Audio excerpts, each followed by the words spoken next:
I want to just close the loop on the special election in Lynchburg, which is the 22nd district. I kind of agree with Ben. Then I'm going to take some phone calls, so we're going to have to put our headphones back on. I just don't see how you're going to win that district, Ben. I think it's interesting, but I don't see how you possibly win that district. Anyway, let's get to the phone lines, and let's get to Paul in Mechanicsville. Paul, Morning, are John. you still there? You're on the air. I've been listening to your show all morning, all the fine Democrats you've had on there. And, I travel a lot. I'm a businessman. I guess you could call me one of the basket of deplorables. They tell me a quick story. I tell them a quick story that this is just anecdotal type stuff. But the week before all the fires in Dollywood, I was down there visiting and just happened to go into a restaurant talking to a gentleman next to me from Georgia. And he was insulted over the comments that she made. And then a couple other stories that, a guy cuts in front of me with a Pennsylvania license plate on, and he's got a Pat Toomey sticker on. And so right. I pulled up beside him and rolled my window down and told him, I said, anybody with a Toomey sticker can't be all bad. And so he says to me, oh, gosh, you're one of those deplorables. So anyway, it's all over the place. You can't insult people. I'm a college graduate, a businessman, and I took offense to that. And you guys have got to distance yourself from those statements. You admit you had a flawed candidate. Okay, I'm going to let David Marston, Senator, respond to Paul. I don't know that I've called anybody a deplorable, and there are so many reasons that people win and lose elections, and some of them have to do with candidates, other have to do with strategy, other things have to do with atmospheric pressure, for all I know. But America's spoken, and I wish our new president well. I hope he succeeds, and it's certainly a different presidency than we've ever seen before, and I am holding my judgment and seeing how things go. I don't think it's off to a great start, but who knows where we end up. You a safe space? Yeah. No, he didn't call me a dweeb or anything. I would have had to leave the room and go to the safe place here, because that's what Democrats do, right? Go to the safe place. Go to the safe place. But the issue is the American people have spoken, and that's all that matters. We've got to move forward, and Donald Trump will rise and fall on his own merits and his own decisions and who he puts in around him and what he does, and I wish him all the best, and I obviously wish that it had turned out differently, but let me just tell you one quick story, something I told some people one time. The American public, I kind of sometimes trust in their wisdom, because it's like a group of third graders singing the national anthem. It sounds like the national anthem, but when you put the microphone up to every individual kid, they really don't know the words. But there's a collective thing that comes together when people are singing the national anthem that it sounds great.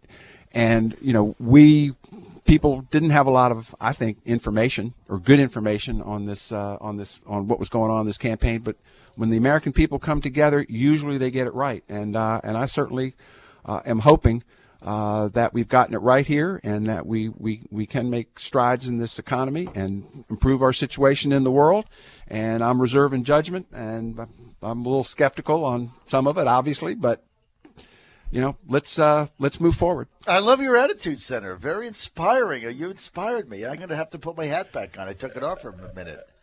And I know that Senator Peterson feels the same way, right? We're talking about the attitude of Democrats now toward Trump, wanting him to succeed. I think that was the basic thing. And, I just got to tell you, from the mantle of the Trump movement loyalists, people like me that have been there from day one, as everybody knows. You're in the 1%, John. I am in the 1%, but I can speak for not those. Not the 99%, the 1%. The 1%. I can speak for the. Look, I was at Trump Tower when he came down the escalator and he announced his presidency. I was live that day. I was in Trump Tower. There were only 4 of the media people there. That's amazing. The Observer, somebody from the Daily News. I mean, there was nobody there but me. I was the only guy that was on the air that day live. Because I got in easy, they were like, fine, yeah, we'd love to have you. And I predicted and endorsed him and predicted he was going to win that day. But from the Trump loyalists, we are just couldn't be more excited about everything he's done. So I'll have to see how it plays out. And I thought his Secretary of State pick was sheer brilliance because, look, people forget one of the things he campaigned on that people don't remember is to get out of these wars and to create to be cooperative with other nations, to let them take care of themselves, to get out of these regime changes, to get the CIA out of toppling governments and getting our kids coming home in body bags, and the contractors make hundreds of billions of dollars. And he's following through on that. It's going to be a new world order. But John, be careful before announcing that these are brilliant picks. I think as Americans, we need to sit back and see how things play out and not get into this. Oh, this is terrible. Oh, this is wonderful. What have you? He's the president. He's making these choices. I hope they work out. Certainly they need to be talked about. But the idea that something is a brilliant pick or a totally terrible pick. Let's play it out, see how it goes before we start making all these pronouncements. I think I'd like to stick my toe in here just for a minute. Sure, go ahead. And say that I don't think anyone is deplorable, and I regretted the use of that term. I think everyone is entitled to their opinion, and everyone comes to these opinions by their own life experiences. And I think we have to look at it that way, and I hope that the country will come together. And with President-elect Trump, I wasn't for him. I don't like some of the words he used to describe people. I think it was offensive. But I'll tell you one thing. I think what he's doing gives me some hope because he's trying to shake it up a little bit. And I think we need a little bit of shaking up. And some of these people that he's looking at as cabinet choices, I think are good. And we have to give them a chance. I'll tell you the one thing that scares me, a lot of this scares me. The Russians involved in our election scares me. But the new fellow who he's proposing to be Secretary of Labor, when he talks about automation, we were all here talking about people need jobs. We're talking about automating all these different services. Where are those jobs going to go?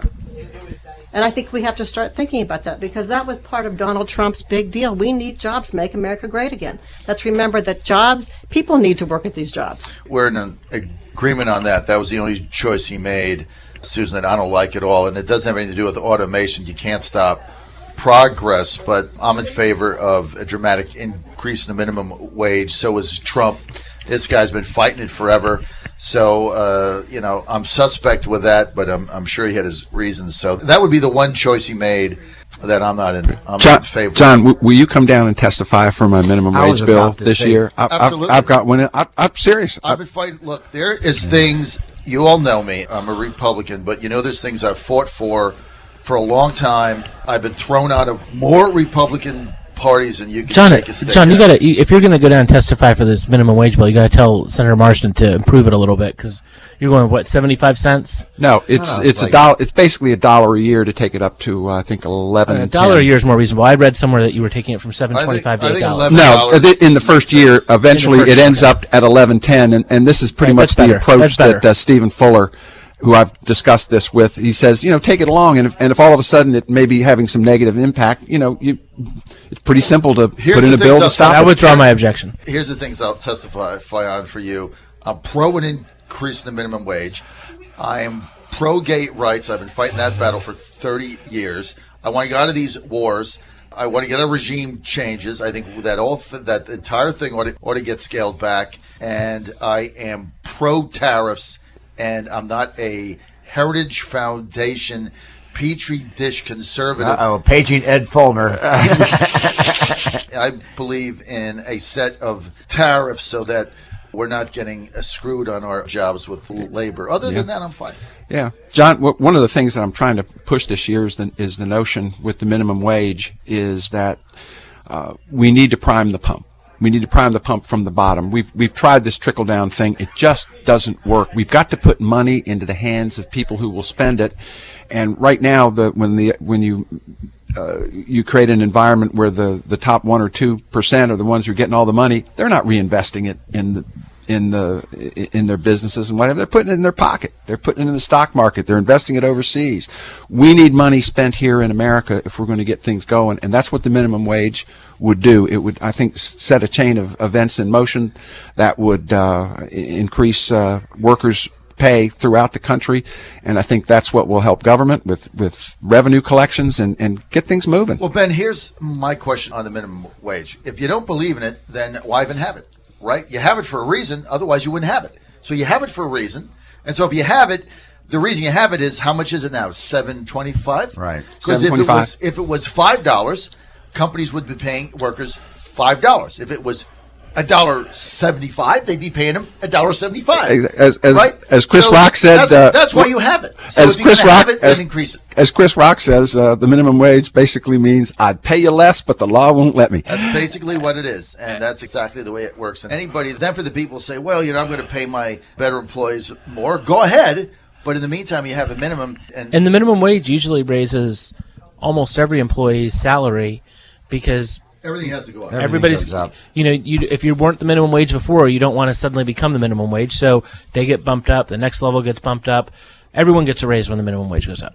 Yeah. And if your business can't afford to pay somebody $7.25 an hour, you probably shouldn't be in business. I mean, that's kind of what I think. Just shut it down. Okay. But that being said, I'm also this movement for the $15 kind of thing. We need to take this up slow. It's a little high. You can't have $15 in Wytheville and $15 in Arlington. Right. It's just not going to work. And the whole idea of taking it up $1 a year, if it's having deleterious effects at some point in time, you stop it. But you got to get moving with this stuff. You got to give people. Here's the thing. Right now, a couple working a minimum wage job in a small Virginia town, they're making $14.50 an hour between them. Leverage a car loan with that? No. Can you an apartment with that? No. But if you're making $22.50 an hour between the two of you, you can leverage a car loan that'll get you to be able to go to another town and get a better job and get your life moving. That makes sense. That's the multiplying factor of what this does for people, and these are the people we need to care about in Virginia. And these are the folks that are also the angriest at being left behind. They were the Trump voters. Yeah, absolutely. And we need to do something practical to help them. That's why he's in favor of increasing the minimum wage. Let's get the legalization pot in Virginia. Another time this is going to come up. Senator Peterson, I know that I used to be in favor of it until we had that dinner, and you completely changed my mind, and now I'm 100% the opposite. You're not in favor of legalizing marijuana in Virginia. Right. Why? Okay, well, and let me break this into sort of two categories. One is decriminalization, which by and large I have no problem with for lower level drugs or smaller amounts, versus openly legalizing it like they've done in Colorado and other states where people are licensed, they sell it, it's on the street corner, it's smoked in restaurants or what have you. I don't really have a problem with the latter. In fact, we've talked about having civil penalties or what have you for people that smoke dope. I realize it's a marginal crime at best. But the problem is we have a major issue with drug addiction in this state. We have a major issue with drug addiction in this country. I mean, we have 3 times as many people who die of drug overdoses that are homicides due to gun violence. So, people talk about that being an epidemic. Well, this is a triple epidemic.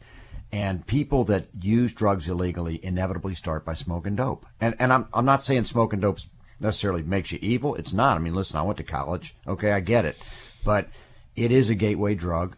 And once people use it, once people become addicted to drugs, that has a cost in society. It has a cost on families. I've seen it as an attorney many, many times. So I'm not in favor of legalization. I get booed every time, I speak at a high school and people ask me that question. But, that's my opinion. As far as the criminalization aspect, sure. Small quantities and marijuana probably either should be decriminalized or basically made, sort of a warning or a probationary offense. I have no problem with that. Unless they're under 18, then, you don't want kids smoking dope, particularly under 18. But like I said, full legalization like they've done in Colorado, I would find that very problematic and would not favor that. Yeah. Well, my view on it is very similar to Chap's. I'd like to see it as a civil penalty or something like that. But I have a bill, and this is the 3rd year, that I've been working on CBD and THCA oils for kids with intractable epilepsy. First time around, Dave Albo helped me with the bill, and we made an affirmative defense. If you get caught with it, if you have a diagnosis and you're the parent or the child with intractable epilepsy, you have a get out of jail free card so that you can possess this drug. But we made it the way the law was, you couldn't get the drug here legally. So last year I got a bill passed that allows for the manufacture and processing of these non-psychoactive oils in up to 5 places in Virginia in the health department regions of the state. And we had a reenactment clause on it. And this year we're coming back, and we have all the pharmacy regs put in place as to how this is going to be done. And the only change to the bill that I'm making, and I've gotten some support from some folks in the House of Delegates who are key to this, is to allow it to be delivered to families. Because if we're only going to have maybe one place that starts out with, you can't have people once a month driving 4, 5, 6 hours, to try to get this stuff. So we'll be able to deliver it to people, and but we're going to do things the way we always do in Virginia. Find out, slowly and gradually what works, what can help people, and not jump into this thing like Colorado did without any information. So we're on the same page. But the way things are done in Virginia, and something I've come to appreciate about the state, is one step at a time. Let's move forward responsibly and find the good in this plant that can help people. And throw out the bad. And by the way, we're talking with we're here at the Democratic Boys Are Back in Town and One Woman Roundtable. We're talking to Senator David Marston, who has another thing in common with me. Both of us got screwed by Mamie Locke. Dave got beat by running for caucus chairman, and I put an editorial out in opposition to her. Mamie's going to do a fabulous job. In 2013, I was at the Daily Press, and I endorsed her opponent, Thomas Harmon, and I got fired over it. So both of us have a Mamie story. That's okay. She's going to do a great job, and I think she's a real. Pay her dues. Well, I don't know anything about that. I don't track that kind of thing, but she's a wonderful person. I think she'll energize things and get the caucus going. And sounds like you should have gone negative in this race. Now I've I mean, she didn't pay her dues. I still can't believe you would elect somebody chairman of your caucus to raise money who hasn't paid her dues. I can't believe that. Who does that? Now, I will say in Dave's defense, look, there's a lot that goes into that decision. I would have voted for Dave if I was there. Okay. I mean, there's, our caucus is small enough, quite frankly, where, for lack of a better term, we all have a role in it. And some people raise money. Some people help energize voters. Somehow, for some reason, I've been in a leadership position for the last couple of years, and I think at the end of the day, Dick's the minority leader, and if we get back in the majority, he'll be the majority leader. And then, obviously Mamie's our caucus chair right now, but things change. That's where we are. Right? Things change. Okay, well, I hold your enthusiasm to the end on that one. We got another segment. We got a lot more to talk about, and we're going to find out from Chad Peterson why Bill Stanley didn't run for Attorney General. Got to get this. We got to get this in. And if he had run, then I could engage my two favorite consultants of all time, Ben Tribbett, who's going to run Susan Platt's campaign for Lieutenant Governor, and, of course, my favorite consultant of all time, Richard Krause, who's somewhere in Southwest Virginia. This is the John Fredericks Radio Network, Trucking the Truth. I'll be right back.